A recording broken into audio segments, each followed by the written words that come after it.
If you had to name the biggest rival of the Tyrannosaurus rex, you'd probably point to the Spinosaurus, or maybe the Giganotosaurus, courtesy of some epic movie showdowns in Jurassic Park and Jurassic World. But here's the thing, those battles never happened. In reality, they lived on different continents in completely different time periods, and they most likely never even saw each other. So, who was the true threat to the king of the dinosaurs? It wasn't another apex predator. It wasn't some monster with 6-inch claws or a skull-crushing bite. The only dinosaur that actually made the T-Rex hesitate wasn't a carnivore at all. It was something entirely unexpected, a herbivore. And not just any gentle giant chewing on leaves, but a living, breathing war machine. Its name was Triceratops. And yes, you probably remember it as the bulky, 3-horned plant eater from museum displays and kids' books. But forget everything you think you know about it. The real Triceratops wasn't some slow-moving, passive creature waiting to be hunted. It was built for battle, designed through millions of years of evolution, not to run, but to stand its ground, and when threatened, it didn't cower. It charged. This was a creature with a skull nearly 8 feet long, topped with razor-sharp horns capable of piercing bone. Its thick neck frill acted like a living shield, guarding its most vulnerable areas with reinforced armor. Unlike many herbivores that huddled together for protection, adult Triceratops often lived alone. Think about that. It didn't need a herd. It didn't need backup, because it was fully capable of defending itself, even from something as terrifying as a full-grown T-Rex. And in some cases, it could do a lot more than just survive the encounter. To understand why the Triceratops was so feared, you have to look at how it was engineered by nature, because this wasn't just an animal. It was a biological fortress with weapons fused into its body. Start with the basics, up to 12 tons of mass. That's more than a large Tyrannosaurus rex in some estimates. Now give that mass 4 pillar-like legs, a low center of gravity, and a compact, grounded posture. The result? A creature that was hard to knock over, and nearly impossible to blindside. Its skull, extending over 8 feet, wasn't just massive, it was armed. 2 long orbital horns, reaching over 3 feet each, jutted out over the eyes like forward-facing spears. A shorter nasal horn sat at the center, ready to impale anything that got too close. And they weren't just blunt bones, they were covered in keratin, the same tough material in rhino horns, making them even stronger in real life than they look in fossils. Behind all that, a giant bone shield called a frill, protecting the neck and upper spine, precisely where a T-Rex would aim its killing bite. But the Triceratops wasn't just good at taking hits, it was devastating on offense. In short bursts, it could run at speeds over 20 miles per hour, turning its horns into projectiles. That's the kind of impact that could shatter ribs, tear muscle, or potentially impale a predator completely. And here's the most important part. The Triceratops didn't evolve to run away from threats. It evolved to destroy them. Now let's break down what really happens when these two prehistoric powerhouses go head-to-head. The Tyrannosaurus rex relied almost entirely on one devastating weapon, its bite. Arguably the most powerful of any land predator in history, capable of crushing bone in a single snap. But here's the catch. That bite was only effective when delivered from very close range, less than 6 feet. That means the T-Rex had to close the distance, fast, and lunge into striking position with its head exposed. Meanwhile, the Triceratops was armed with horns that extended up to 9 feet from tip to tip. It didn't need to wait. It could strike before the T-Rex even got within biting range.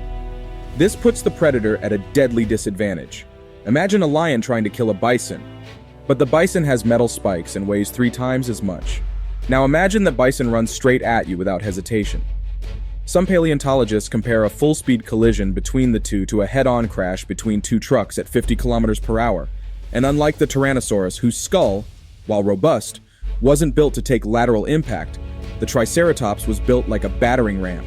That gap in reach, that split-second timing, that's often all it took. In a direct confrontation, the T-Rex might win, but the cost of victory could be severe. Broken ribs, puncture wounds, or worse. Sometimes the smarter move was not to fight at all. This isn't just speculation. The fossil record provides stunning clues that back up the idea of a real, brutal rivalry between these two titans. One of the most compelling discoveries is known as the dueling dinosaurs. This fossil shows a young T-Rex and an adult Triceratops, preserved side by side in what appears to be their final battle. The Triceratops skeleton is largely intact, but the T-Rex? Its skull is crushed, teeth shattered, one of its claws missing entirely. And in the Triceratops body, just one T-Rex tooth embedded in its leg bone. It doesn't take much imagination to picture what happened. The T-Rex lunged, the Triceratops didn't flee. It fought back, hard.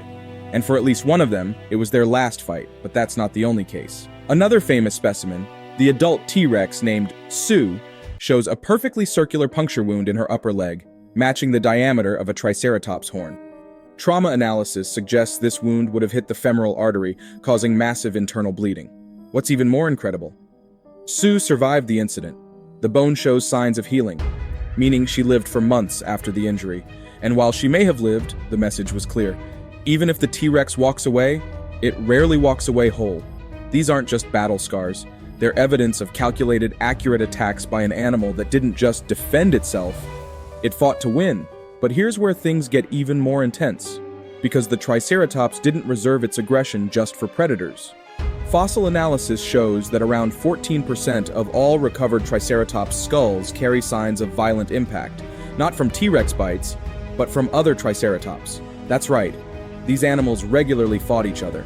Massive horn gouges, crushed bone, and even holes carved right through their frills.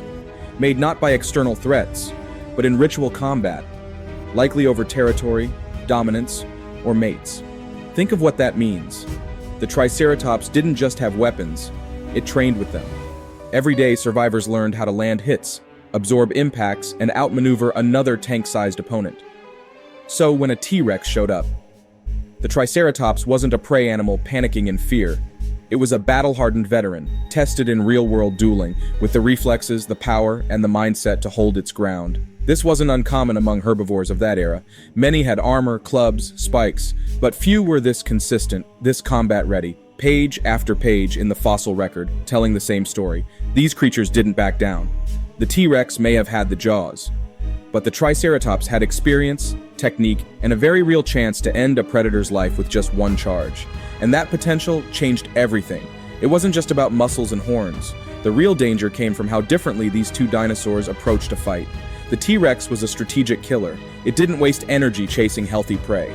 It looked for signs of weakness, the injured, the young, the isolated.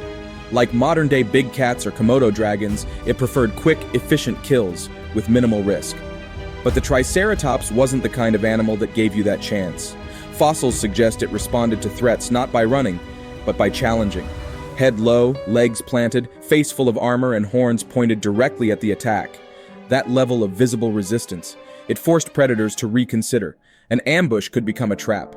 And here's the thing. The Triceratops wasn't just aggressive toward rivals.